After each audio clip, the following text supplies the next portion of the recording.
Welcome to our weekly discussion of all things current in California politics. I'm Walt Gray, this week joined by reporter Emily Hoeven, political columnist with the San Francisco Chronicle. Emily, always good to see you. Got a lot of topics to talk about this weekend. So the tree lighting ceremony at the state capitol was virtual and pre-recorded this year due to protests. What led up to all this?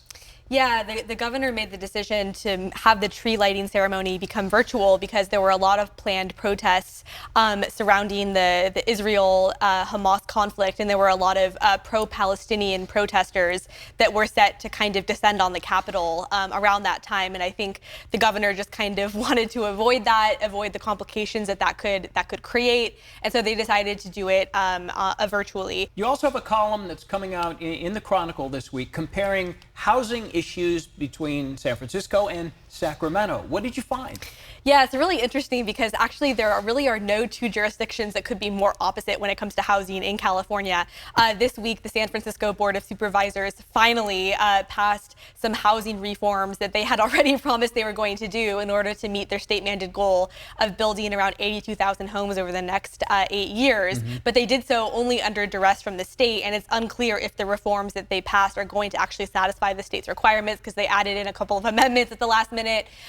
Meanwhile, Sacramento already has that element approved. It was actually deemed the first pro-housing jurisdiction in the state, and it recently passed, it's sent to the next step, really ambitious reforms that are intended to create a lot of missing middle housing by basically allowing much more multifamily building in the city, especially around transit. And so some people are calling it the most ambitious plan in the entire country. So it's just really opposite approaches. Yeah. Crime is an issue in California. Also, the Chronicle is coming out with an issue about citizens' arrest. What are the rules and what has to be going on for the citizen to step in?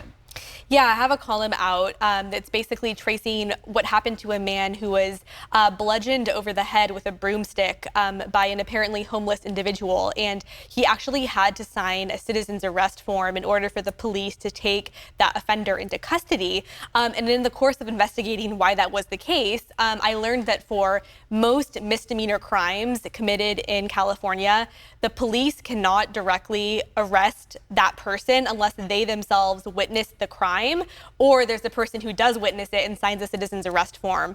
And there are various reasons for that. But, you know, it kind of brings to the fore the issue that certain crimes, even like battery, can be considered a misdemeanor.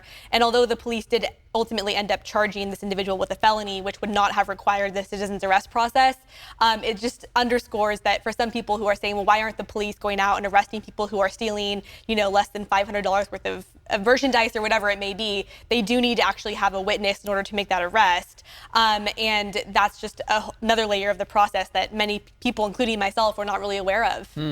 So if I can't go out and make a citizen's arrest on someone who's just stolen something, hold them down and call 911? That's not what we're talking about here. That is also part of it.